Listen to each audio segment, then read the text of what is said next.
तो देखिए 5 number question दिया गया है, एक किसान की पशुशाला में 20 पशुओं के लिए 6 दिन का पर्याप्त भोजन है। यदि इस पशुशाला में 10 पशु और आ जाएं तो यह भोजन कितने दिन तक पर्याप्त रहेगा। ठीक, तो इसका आपको उत्तर बताना है। चलिए देखते हैं। तो देखिए इसके अंदर आप लिखेंगे यदि पशुशाला में 10 पशु और आ जाएं तो माना दिन बराबर यक्स, क्योंकि हमको दिन नहीं पता कितने दिन चलेगा। ठीक है, अब यहाँ पर पशुओं की कुल संख्या कितनी हो जाएगी, देखो 20 पहले से थे, 10 और आ गए तो मतलब 20 10 30। ठीक, तो दोनों को जोड़ोगे 30 पशु टोटल हो चुके हैं। ठीक है, यहाँ पर अब देखो यहाँ पर हमको निकालना है।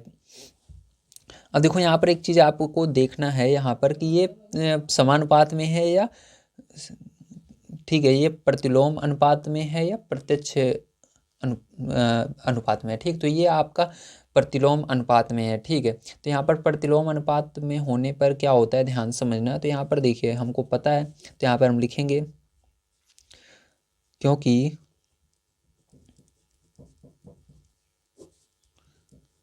पशुओं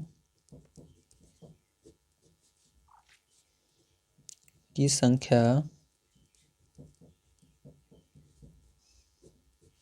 और जो दिन है, दिनों, देखो पशुओं की संख्या कॉमा दिनों के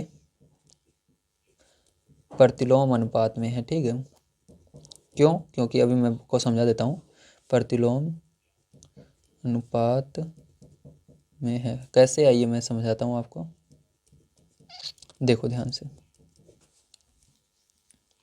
अगर आप देखो तो यहाँ पर क्या था, यहाँ पर 20 पशु थे तो 6 दिन चल रहा था। ठीक है, यहाँ पर मैंने क्या कहा था, पहला वाला जब बढ़े दूसरा वाला कम हो। अब देखो यहाँ पर 20 जब पशु थे तो कितने दिन उसका भोजन चल रहा था, 6 दिन चल रहा था। अब यहाँ पर 30 पशु हो गए तो क्या वो बढ़ेगा, 8 दिन भोजन चलेगा, नहीं कम होगा ना। तो यहाँ पर इसलिए क्या हुआ, ये प्रतिलोम समानुपात हुआ, क्योंकि एक बढ़ेगा तो एक घटेगा। ठीक, तो उसको क्या बोलते हैं, प्रतिलोम समानुपात कह सकते हो, अनुपात बात एक ही है। तो यहाँ पर ये क्या है, आपका प्रतिलोम अनुपात में है। तो यहाँ पर हम लिखेंगे इसलिए आपका देखो पहले आपके 20 पशु थे तो 6 दिन चलता था भोजन। तो यहाँ पर लिखेंगे, यहाँ पर आप लिखोगे,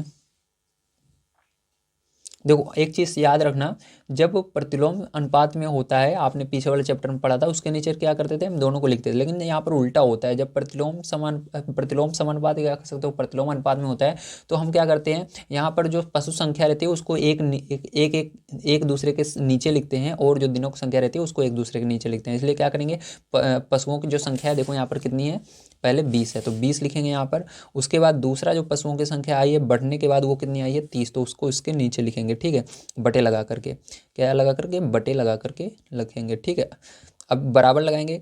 अब यहाँ पर देखो, ठीक है, अब यहाँ पर देखो ध्यान से, तो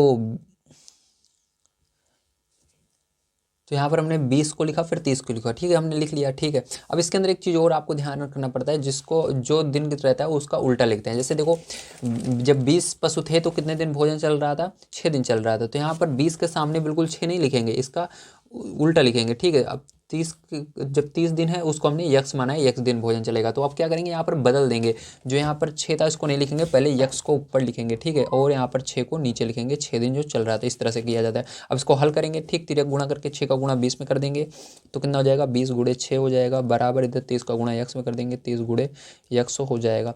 अब देखो यहाँ पर 30 को इसके नीचे बटे में आ जाएगा, तो यहाँ पर यक्स बराबर इसके नीचे चला गया 20 गुणे 6, ये 30 इसके नीचे चला जाएगा, मतलब 30 यहाँ पर आ गया, 0 से 0 कट जाएगा।